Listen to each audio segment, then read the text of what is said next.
welcome to the Huhtamaki India Limited Q3 CY25 earnings conference call hosted by ICICI Securities Limited.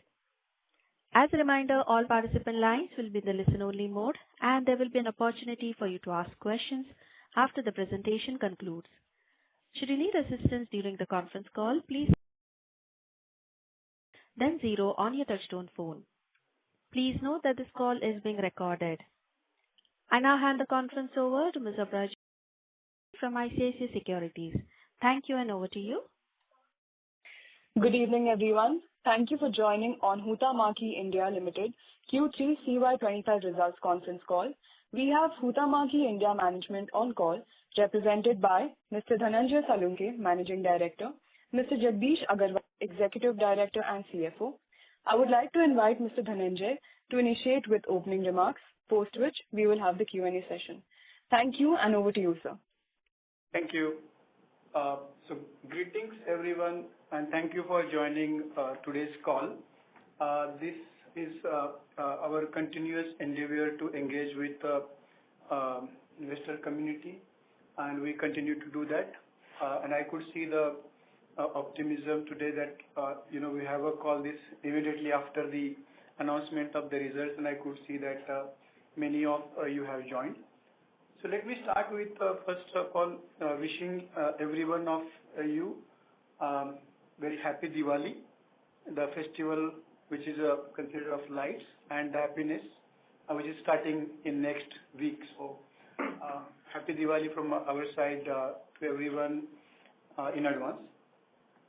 Coming to the business presentation, I also would like to start with our safe harbor statement that whatever we discuss today is not going to be impactful for any future performance of the company. So with this, let me give a quick brief about the performance of a company for the last quarter, that is quarter 3, 2025. And you would have seen also from the announcement that we continue to have a volume which are on the lower side. However, there is a significant increase in the margins as compared to previous year as well as previous quarter, which is largely supported by the favorable sales mix and the excellent work being done in the operations side on the productivity and efficiency improvements. So all in all, while the net sales is slightly lower year on year, but we are seeing now momentum building up due to various factors of quarter on quarter. But overall, EBITDA is having a very good, strong momentum as compared to previous year as well as quarter on quarter. And my co-pilot Jagdish will definitely explain it in future slides how we are doing that in a sequential basis. And EBITDA and good margin improvement is already seen reflected into the PBT as well as the EPS. So with this, I would like to hand over to Jagdish, our CFO and ED, for a detailed discussions. Thank you, Dhananjay. Good evening, everyone. Let me begin by extending my warm wishes to everyone on this call for safe and joyful Diwali, which we celebrate next week. As a festival of lights, Diwali symbolizes hope, prosperity and happiness. I hope it brings all of that and more to you and your loved ones. As always, I am pleased to walk you through the company's financial performance for the quarter and 9 months ended September 2025, along with some insights into how we have fared over the last 9 months. When I talk about volume for the quarter remained broadly stable compared to the preceding quarter, though declined relative to the same quarter last year. A similar downward trend is observed in the 9-month period ended September 2025, with volumes lower than the corresponding period in 2024. Revenue for Q3 2025 is stood at 6 billion rupees, marking a 4.7% decline compared to 6.3 billion in Q3 2024. However, it reflects a modest growth of 2.2% over rupees 5.9 billion reported in Q2 2025. For the 9-month period ended September 2025, revenue totaled at 17.9 billion rupees, down by 3.2% from 18.5 billion rupee in the same period last year. Now, talking about the profit before tax for the quarter and before exceptional items, it surged to rupees 492 million, a 3.5 times increase over 143 million in Q3 2024.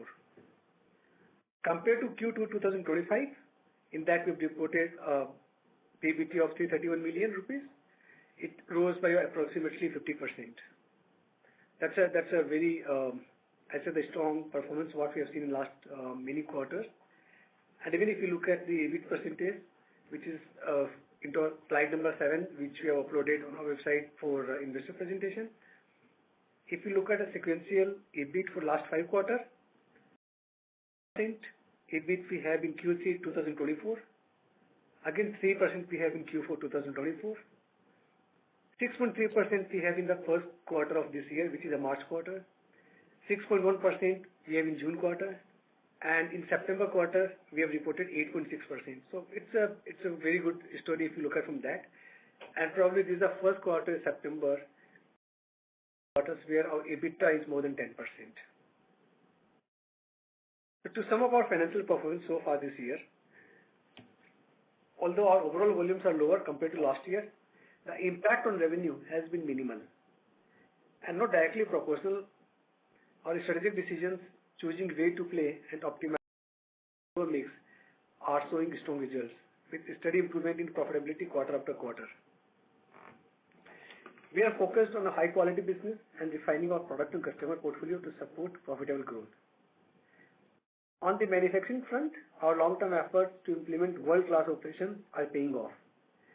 We have seen real improvements across our sites with better efficiency, reduced cost, and tighter control on overheads. We have also benefited from the global expertise of Huhtamaki's plants, helping us enhance our process further. The results speak for themselves, and this progress is the dedication and hard work by the entire team.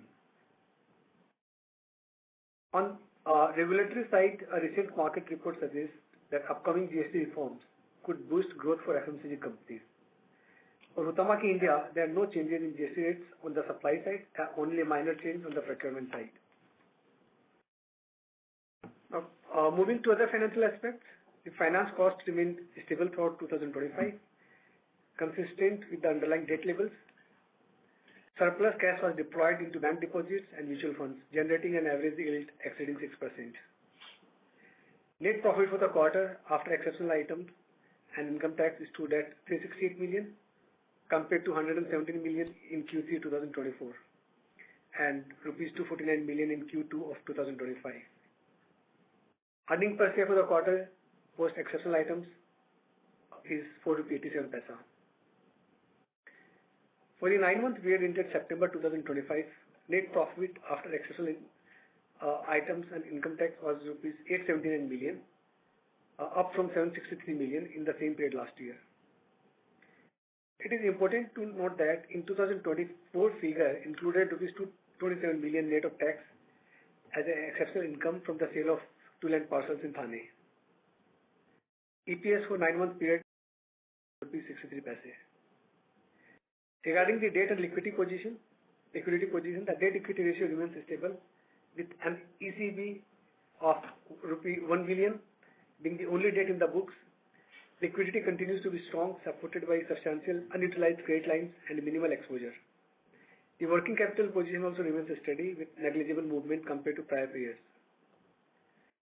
Before I close, I want to express my sincere appreciation to all our stakeholders for the trust and support you have extended to me over the past few years. I was entrusted with the responsibility of leading Huhtamaki India's financial performance during a challenging period in early 2022, and I am proud of the progress we have made together. As many of you may know, I'll be stepping down from my role towards the end of the next month.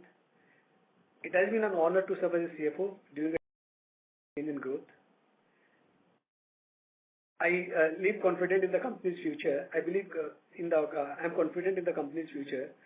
Huhtamaki India is well positioned to scale new heights, guided by dynamic leadership team and supported by strong talent pool across all levels. Continued success and sustained growth in the years ahead. Thank you. Thank you, Jagdish. I think we have been together last 12 quarters, and you have been, as I said, co-piloting the journey together, and you are going to be sorely missed in this journey. Let me also take quickly on the sustainability part and how we are going there. So I think apart from the financial performance, I think one of the also important milestone what we saw in quarter 3 of this year was that quarter 3 was incident-free quarter for us. I mean, we call it a golden quarter, where I am really proud that we do not have any lost time incident in last preceding 90 days in any of our site. And as you know, we have 9 locations and 10 sites and then 3 offices. So we are really going in a right direction when it comes to safety in our premises. So, and we want to continue on the same. We also continue to make a progress on renewable energy. We are continuously making progress on reduction of water consumption and then doing best possible actions to support the communities where we operate. So overall, there is a good progress in last quarter on these areas, which are also important from a Mother Earth point of view. So thank you. And now I will hand it over back to the moderator to open it for a question. Thank you very much. We will now begin the question and answer session. Anyone who wishes to ask a question may press star and 1 on the touchtone telephone. If you wish to remove yourself from the question queue, you may press star and 2. Participants are requested to use handsets while asking a question. In order to ensure that management is able to answer participants, kindly restrict your questions to 2 at a time. Ladies and gentlemen, we will wait for a moment while the question queue assembles. We'll take a first question from the line of Aditya Khetan from Smith's Institutional Equities. Please go ahead. Thank you, sir, for the opportunity. Sir, when we look at the overall flexible packaging industry that is growing at around 11-12%, I believe out of this, somewhere 9-10% should be the volume growth also. So why is Huhtamaki not getting that volume growth? We are again, I think, compared to last year, we are flattish only in terms of volume. Like for CY25, we will be ending, I think, at the flattish volume level. What is that thing? Like, why are we not getting volume growth first? Second, sir, you had mentioned that this quarter there was a sales mix improvement. So this Blue Loop brand earlier, like, what was the share in last quarter of that fiscal and what is the current share? So, good question. I think we have 2 in 1. So first of all, you would have read the commentary about the flexibles volume growth, which is like higher single digit elsewhere. But if you also go to the next level of data, what you will observe that growth is coming in from I would say duality. So duality is basically there is a small regional players are growing faster than the large either multinational or Indian players. So volume growth is at I would say very low priced products, and that is where a lot of so when it comes to what we offer and what is our focus area is basically a very where we want to play, and that is where we are focusing on. So yes, there is a short-term challenge in terms of apple-to-apple volume growth. At the same time, if you look at our overall product mix and the overall margin management, I think that is something which we are currently focusing on. Of course, room there. The other side, you also asked about the Blue Loop contributions. So I think we make a good progress on that. At the same time, the percentage-wise, it's somewhere still hovering about 27 to 30% range. And here, even I would want to also like to inform you that when we make change towards a Blue Loop brand, so many a times it's going to be a replacement volume of some existing recyclable product or new. So we do not see immediate uptick in terms of the volumes coming in from a Blue Loop surpassing the 30% mark immediately. But I think that's what we are striving together with our customers. Got it. Sir, the sequential dip in your employee and other expenses, like there's a sharp dip of 15% in employee cost. I think the gross margins are largely flat only when we look on sequential basis. So what has led to this dip in your other cost? So I think during the presentation, as Jagdish mentioned, we have been really focusing on productivity improvements and efficiencies in our plants, and also not only in our plants but across the company. And those improvements are clearly now giving the results to us.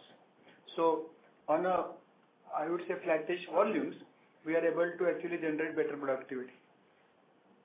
So this is a structural change, like dip in your cost is a structural change and not a temporary phenomena that you have highlighted. I would tend to, yes. That it's structural changes are definitely there, which are basically here to stay. Got it. And sir, just one last question. This quarter numbers, how sustainable you feel this will be in a span of for the next 2 years? How sustainable these numbers are? Look, I mean, you are into the also market, and it is a long period. I'm not sure how can we predict 2 years future, because things are changing every month. So what I would say that if you look at our past performance of last 2 quarters to 3 quarters, I think there is a good sequential improvements. And if you see last quarter and this quarter, I think you can make your own judgment about the sustainability of this performance. And I would tend to say that this is really a good thought through process where we know now where we want to play, how do we want to play, and we are really confident on that. And Jagdish also have some additional comment on that. Yeah. So when we talk about are these structural changes or temporary? So definitely, what is the project which we are driving from last 1.5 years? Those are coming into a line right now. So we believe that most of the programs or the cost reductions, optimizations and all are going to remain. The question is that how we are going to focus on improving our growth on the top line as well. So, all these things can then improve even further.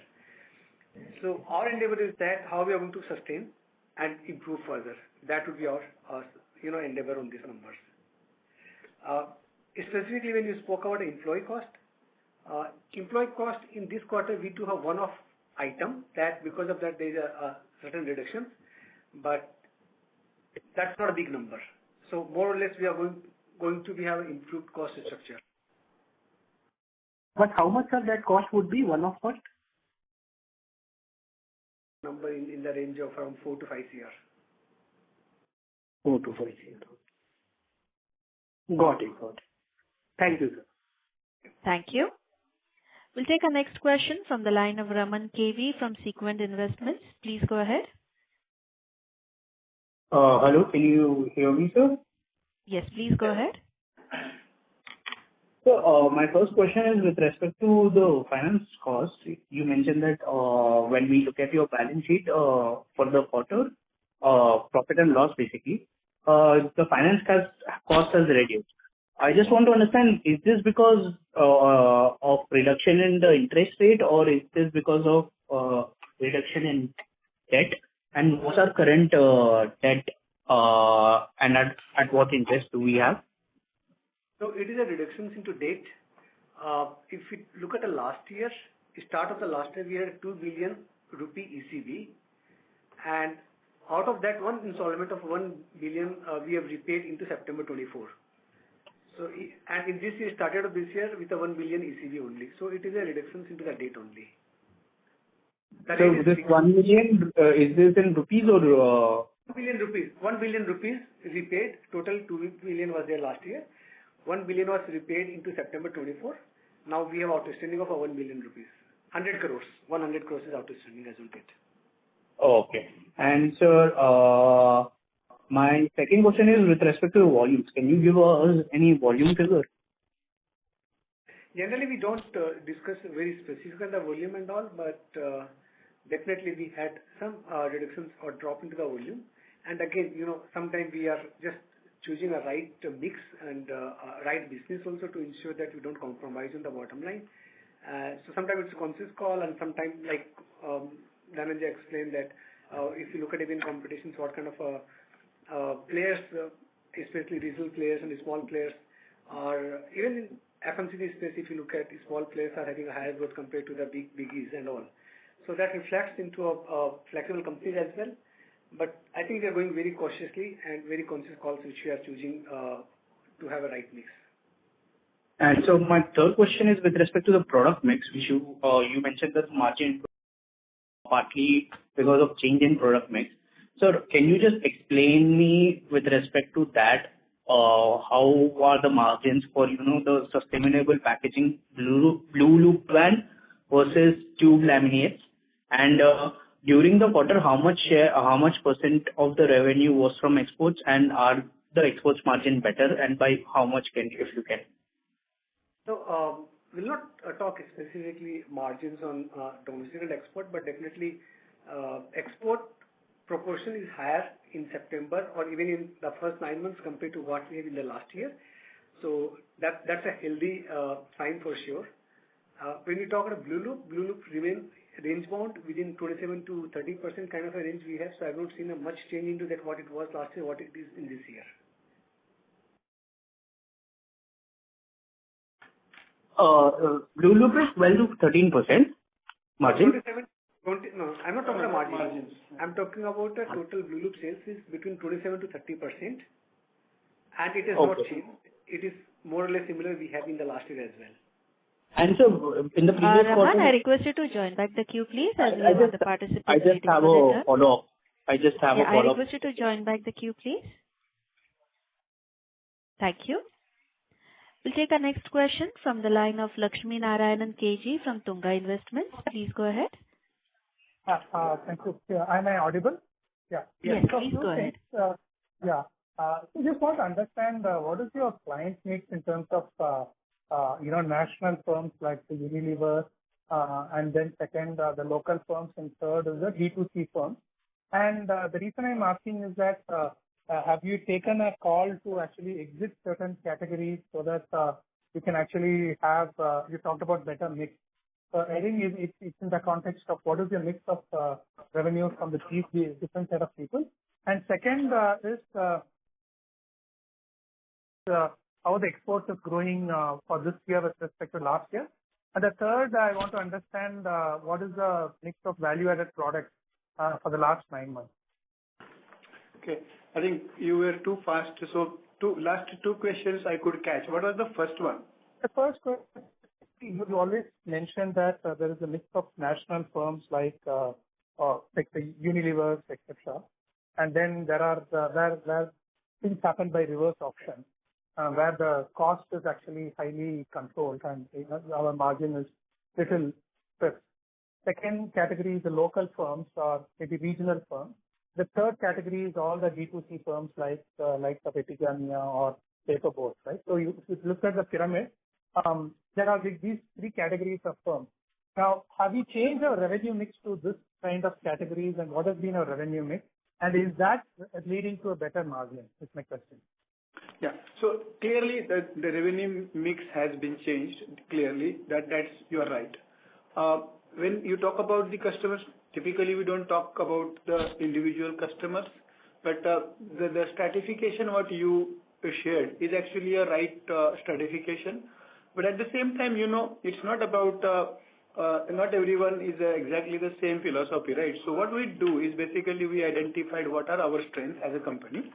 and what are the solutions we have available, and how we are solving those pain points of our customers with a service mentality and highest quality. So, and that is where we call it as a sweet spot. So, we do not really look at, we want to only talk about the only MNCs or large players. No, it's like we look forward for the opportunities and match our strengths with those opportunities, and that's why the revenue mix has been improving better. Okay. Also, what happens also is that once you identify that, then we are looking at this allocation of our resources and focused efforts on that, and that is why we are able to. You are able to see that there is a overall cost reduction in terms of employee cost and all the others and productivity. So all across it benefits because you are focused. You allocate your resources on right opportunities, and that is what customers are able to resonate and relevant. See that we are the long-term partner for them. So that's the overall on a revenue mix. On a value added, so that's what value added versus or non-value added. Of course, whatever business we do, it adds value to us. So typically, that's what we will be continue to do. And the mid question was on the exports. Yeah, exports. Yeah. So I think exports from a product mix, business mix point of view, I think it's steady or slightly improving because. And I think that is the focus area for us also going forward, because there are certain pockets of opportunity keeps on emanating because of the what's happening around the world. So in last at least quarter and previous to that, I think we are seeing that there is a good traction on the exports sales development. All right. Thank you. I'll come back in queue. Yeah. Thank you. Next question is from the line of Rohan from Golden Money Investments. Please go ahead. Yes, sir. Sir, I want to know about in 2025, any new products added in the Blue Loop section or the main product portfolio?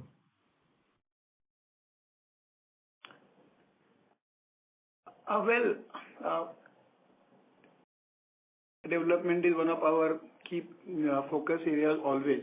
So if I have to remember, I mean, there are so many, but I think there are good development happening on a Blue Loop area, and there on a high barrier structures. So we have introduced very high barrier structures which are getting resonated in personal care sector. That is one. Second, I think there is also a very good strong introduction of products in a paper base. While we do not have a facility to do paper coating, etc., but we have a Huhtamaki other locations who have expertise in that. So we coordinate with them and then have introduced a certain paper-based products this quarter, and these also are getting really a good response from the customer. This recyclability and sustainability. Okay, sir. Thank you. You're through with your question. Thank you. Next question is from the line of Vipul Kumar Shah from Sumangal Investments. Please go ahead. Hi, sir. Thanks for the opportunity and congratulations for very good set of numbers. So my question is, with this GST reduction, volume of FMCG companies are likely to increase. So are you seeing any early signs of that in your discussions with the clients? So some color on that will be really very helpful, sir.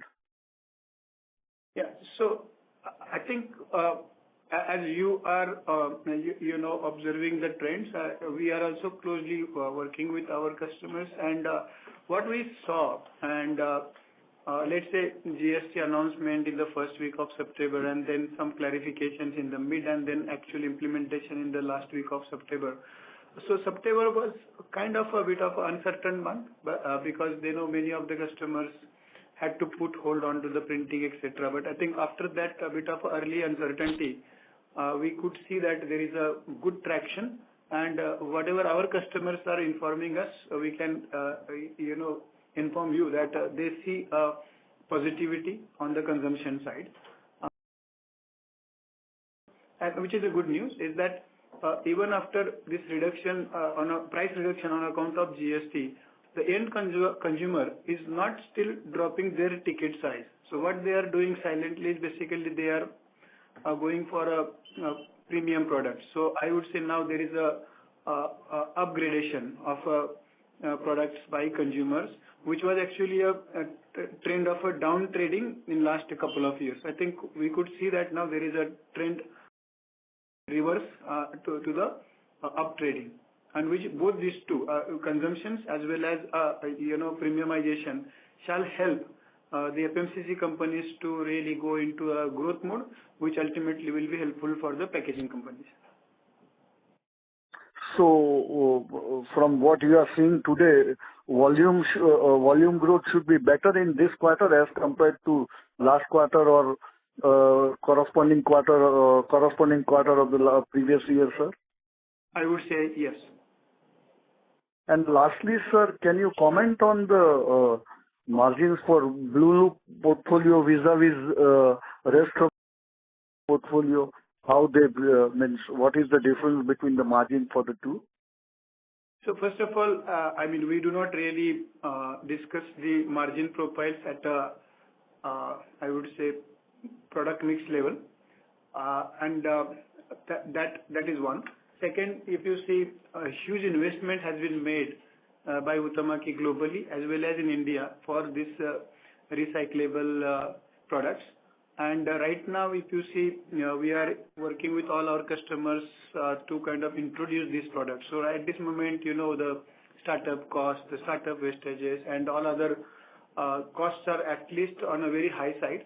And that's why, and that's been absorbed by us to really make sure that we really participate in the larger cause, which is introducing the recyclable laminates in the ecosystem. So at this moment, I would say, in fact, it's more challenging for us than actually making better money, because we are into a transition stage. So what will be the length of this transition phase, sir? Well, it depends upon various factors, and one of the important and key factor is basically the regulatory landscape, right? And then if you see regulatory landscape, I think still a lot of clarity need to evolve as compared to the developing market or developed markets elsewhere. I think there are crystal clear clarity about how they are going to approach the recyclability or sustainability. So that will be one of the important aspect, what regulations are going to come in, and that would clearly decide the speed of the change. So till now, what would be our capex to introduce this recyclable Blue Loop range? So I think you have to probably do this yourself by examining our previous announced results, and I think you can clearly make out how much money we have invested there. Okay, thank you, sir. Thank you. Next question is from the line of Harsh Shah from Merisis Advisors. Please go ahead. Mr. Harsh Shah? Mr. Harsh Shah? Hello? Please go ahead with your question. Yeah. So when can we expect any volume growth, say maybe 2, 3, 4 quarters going ahead? Can we expect volume growth going ahead from the company? Yeah, I would say so. Okay, and in what range? Can you give a broad range? Really, it's not. It's difficult to give, but I think the idea is to at least grow with the industry or the market. Okay, understood. That would be it. Thank you. Thank you. From the line of Raman KV from Sequent Investments. Please go ahead. Hello, can you hear me? Yes, but we can hear some background disturbance, Raman. Hello, is now my voice clear? Yes, please go ahead. Yes, sir. My question is, I just want to understand the total addressable market with respect to the two products which we cater. One is the blue loop, another one is the tube packaging. And again, on the margin front, what's on a ballpark number, what will be the margin difference? Like, I just want to understand which is a better margin business. Is the tube lamination a better margin business or the currently blue loop a better margin business? Well, it's very difficult to put a number because you know what happens. The blue loop products are complexity difference complexity versus tube laminate, different complexities, and they consume different set of raw materials and all. So I think it's very difficult to put number on it. But at the same time, look, whatever as you asked about the addressable market and this. So whatever business today we are trying to continue or focus on, we have a strong hope and anticipation that those are the areas where it will grow. And I think we can see that tube laminate is definitely one of the area where it will be having a growth because the underlying trend is essentially moving from rigids to flexibles and plastics. I would say flexibles plastics, right? So tubes provides a very good alternative to move from rigids to that one. That's one. Second, I think when the small FMCG players, it's very they want to keep their product portfolios and offerings in the marketplace very nimble and I would say fast changing. And I think tube again gives that option to them. So I think that product portfolio is definitely attractive one. And Blue Loop is, I would say, the investment for the future. Like when you hear our purpose and the strategy 2030, we want to really convert all the product portfolio 100% to the recyclable. And Blue Loop is the vehicle to go there. And right now we invested in last 2 years. We are into a transition phase. Offer us, and we consider that as an attractive attractive product portfolio. So that's something which we want to continue to focus.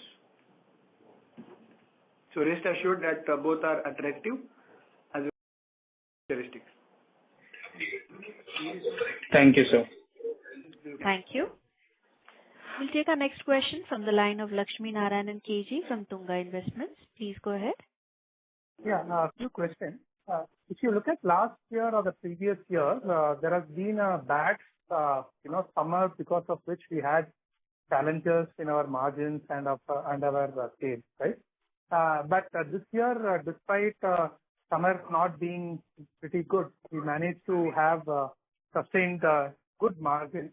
Can you just help me understand what percentage of our portfolio is exposed to summer and how we actually withstood this challenge? Yeah, I think, look, summer or no summer, so let's say this way, we have a wide range of portfolio. So what happens, if there is, and that's, I think, I would say, a resilience of our company, is that we operate into a vast range of the industry, and it helps us to actually mitigate the challenges which are from a weather related. So let's say, if we have extended summers, there are products which are going into a beverage industry which are basically sell more. Now, if summers got related, and then ice cream related stuff really into the market. Whereas if that doesn't happen, something else comes in, which is basically again in a ready to serve or ready to eat kind of a category. So I would say we have a really good product portfolio. At the same time, the summer-related portfolio definitely are more demanding in terms of their requirements, the changes. So that is something which we have kind of over a period of time. You can see that there is a bit of a better performance there. Got it. And what is the mix of liquid versus non-liquid, and has it changed, and that is also leading to a better in margins? We don't really monitor liquid and non-liquid per se. I'm afraid I'm not understood if I have. No, for example, if you have a paper board, which is your packaging, which is liquid, and then versus you have a cornflake, which is a solid, dry items inside, right? So, and I understand that the barriers are important for the liquid versus the solid. In that case, whether we will be supplying, I presume that we will be supplying higher value products for liquid. And if so, has that actually changed for us? And that is also leading for a better margin. I don't see much change.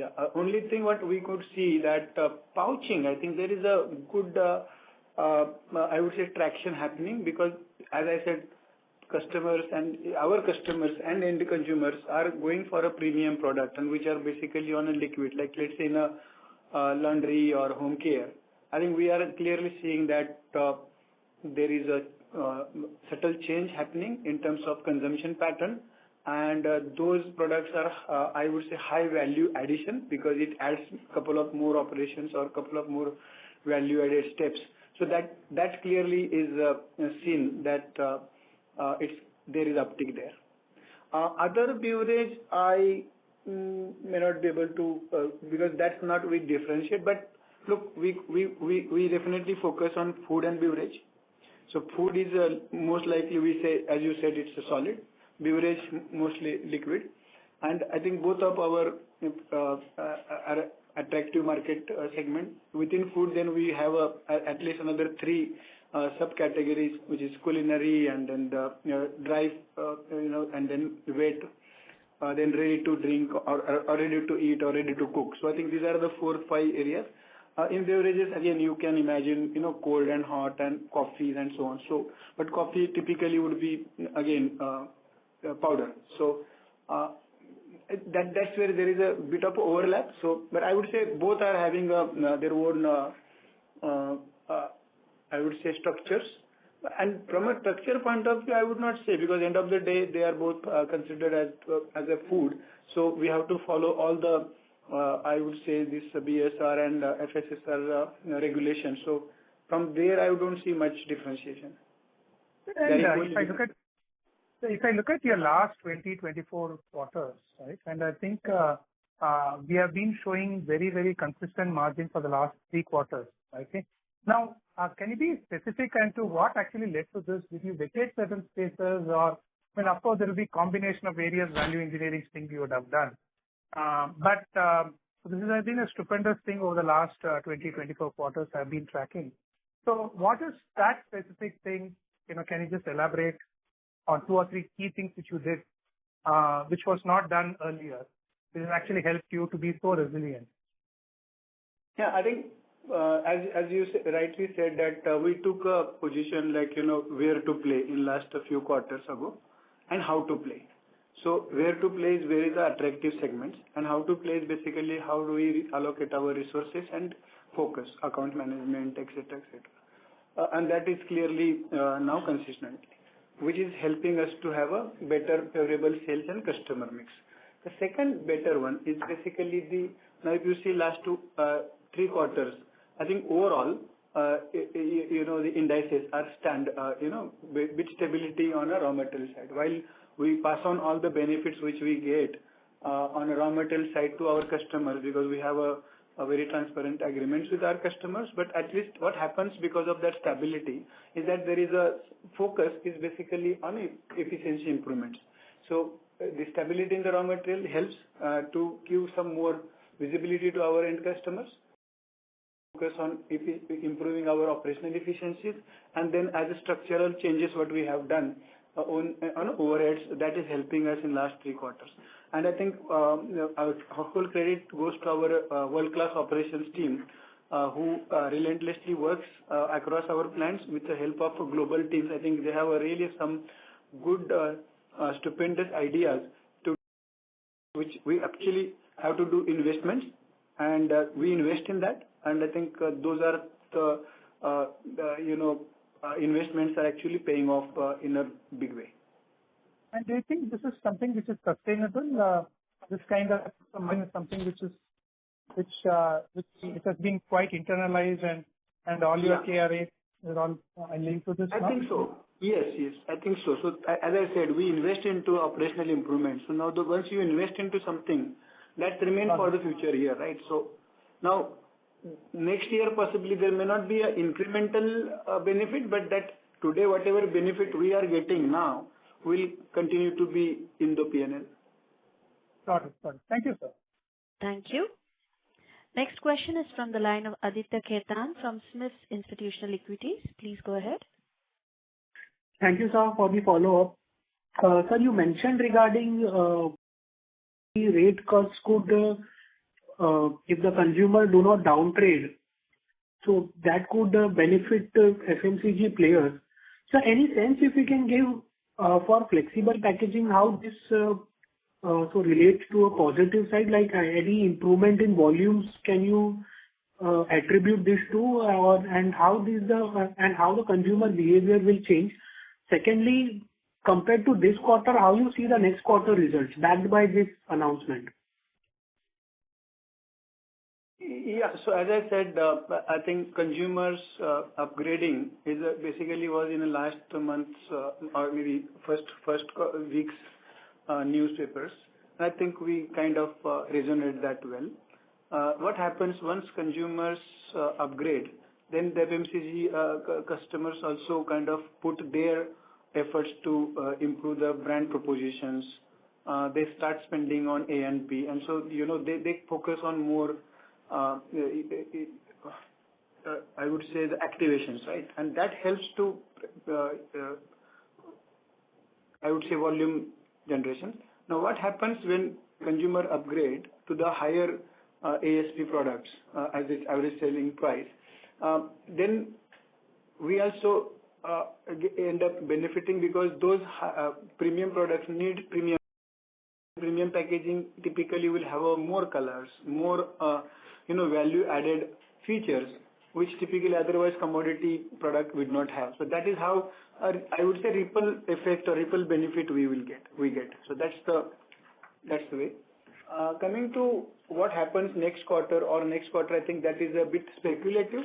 But I think, as I said during last 1 hour, that what we are doing is creating a more sustainable business model, and which we have done for last. So, and I think we want to continue that trend. Okay. And sir, sir, for CY26, any anticipated number of volume growth? I think your questions are really too speculative. And as I said at the start, that we do not do this. And even if by chance we are giving all of you some hints of performance of future, possibly I would resort to my safe harbor statement that please do not use this for a future indication of a performance. Got it, sir. Got it. Thank you, sir. Thank you. Next question is from the line of Golden Money Investments. Please go ahead. Yes. Sir, as you told that around 27 to 30%. I'm sorry, can you use your handset mode, please? Your audio is not very clear. Hello? Yes, please go ahead. Right. Sir, as you told that in whole of our revenue, around 27 to 30% of our revenue comes from Blue Loop, right? So, sir, I think what I think right now that in your Blue Loop, I'm sorry, Rohan, your audio is not very clear. Yeah, we can't hear you properly. Am I audible? Are you using your handset mode? Please use your handset mode. Mr. Rohan, you can be slower. You can let us again try. Yeah, whether we can catch you. Okay, sir. Sir, my question was related to the Blue Loop 27 to 30% of sales, right? So, sir, I think right now what the company and what the company is doing, what I think is you guys are more focused on premium products in the blue loop section right now, not on the main simple products which have lower margins. Is it like that, or you guys are basically working in both sections, premium also and the normal one also? Because as you know, in today's time, the recycled packaging, when we talk about something like blue loop, has compared to very much less margin as the one the standard products have, like BOP or BOPP, right? So sir, the question is that you guys have does you guys have more of percentage of premium products in the blue loop, or the mixture is basically comfortable or normal? Yeah, okay. So look, I think let me again restart with that. When we talk about our sales composition, when we say 27 to 30% comes in from blue loop, actually it's exactly not a blue loop. It's a blue loop which is a recyclable product, which are basically and all the recyclable products which we sell. So 27 to 30% is all products which are recyclable, whether they are produced through blue loop or assets or not. So that's the first one. The second one, of course, when blue loop is getting introduced, idea was to definitely target the specific products which needs high barriers, and they have a large opportunity to kind of get into a recyclable chain. Now, when we see this now in India, regulations, all the other challenges around, so we have not stopped only at what we were supposed to offer at the start of our project, but we are also having a certain intermediate products, and we call it like a blue light and also which we are trying to offer to our customers the solutions which are also intermediate. So because many times what happens when you change to the large scale, it also needs investment at a customer end because of the packaging line changes, some things need to change and so on. So some customers show inability to change certain things, then we offer them the interim solutions or intermediate solutions that, keeping the sealant layer same, but only changing the barrier layers and so on and so forth. So we are not only fixated on focusing on the top of the pyramid. We are offering the custom-based solutions to the customers so that we make a progress together towards the sustainability, towards the recyclability. So that's the approach. This one means that 27 to 30% not only contains premium products, it's basically a mix of products, right? Absolutely. Mix of the other recyclable products. Okay, sir. Thank you, sir. Thank you. Next question is from the line of Rajakumar Vaidyanathan from RK Invest. Please go ahead. I'm sorry, we've lost this connection. We'll move to the next question from the line of Vipul Kumar Shah from Sumangal Investments. Please go ahead. Hi, sir. So, do we have any low margin portfolio which we would like to deliberately phase out from our offerings? And if it is so, it constitutes what percentage of our volume? Look, I think we still continue to look at overall basket, and if I say no low margin, then I would say there will be a challenge in our customers' purchasing departments. So I would say there is a lot of areas which are available to fulfill the overall footprints which we have, assets we have.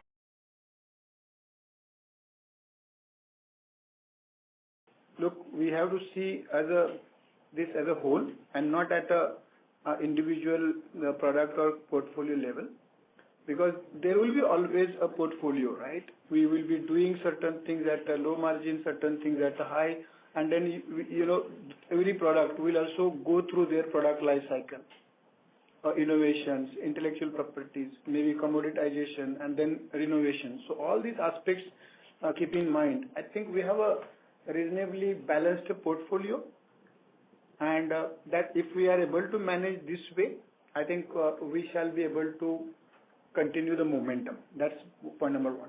Point number two, definitely there are pockets of opportunities, and those are the opportunities we are examining and investing our time into. That how do we really go along with the market? Because what we did last few quarters is basically, yes, we want to play here, and in spite of flat growth also. But now essentially the idea is to capture.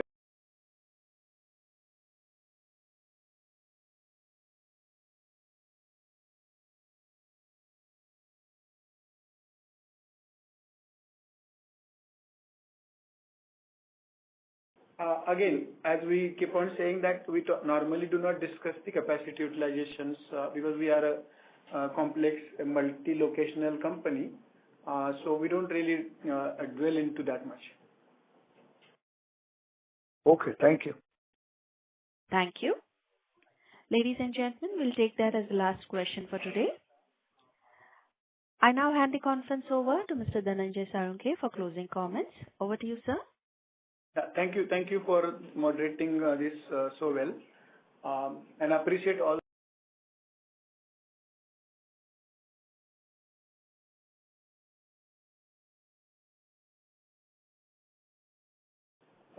I would say this is one of the strong quarter we had in, I would say, in last 12 quarters or so, 12, 13 quarters we have started our investor calls. And I'm really feeling, I would say, proud in terms of the numbers what we are able to deliver in last quarter. Double-digit EBITDA, as Jagdish mentioned, that happened almost after 4 to 5 years, I think, and we want to really continue that. And this wouldn't have been possible without this unrelenting, support and the patronage what we get from our customers, from our supplier partners, and mostly the state government and government of India, where we get a lot of support in terms of wherever we operate, in terms of the licenses and the approvals and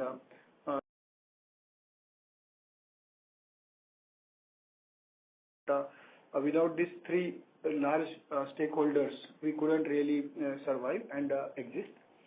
And then lastly, our fabulous team, Huhtamaki India team, the plant teams, the sales teams, and the finance, and everyone. I think this is a fabulous quarter behind us, and what a good start for the upcoming Diwali week. At the same time,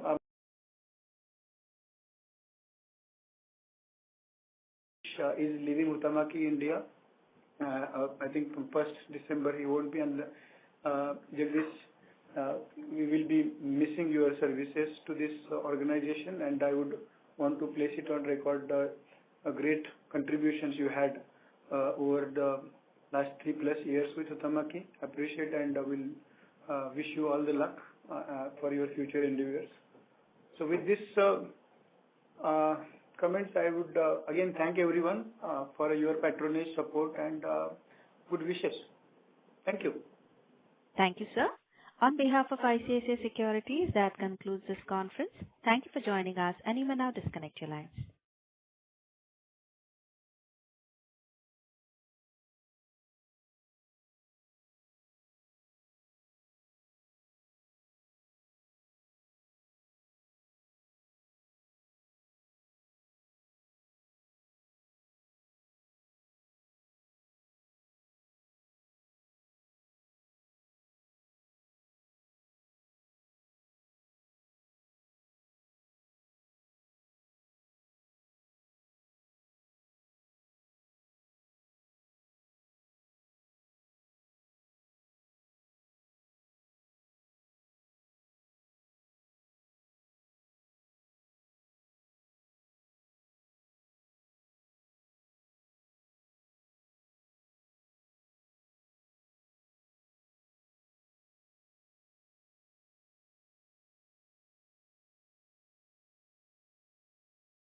If you found this video helpful, please like, share and subscribe to Concall India for latest upcoming Concall.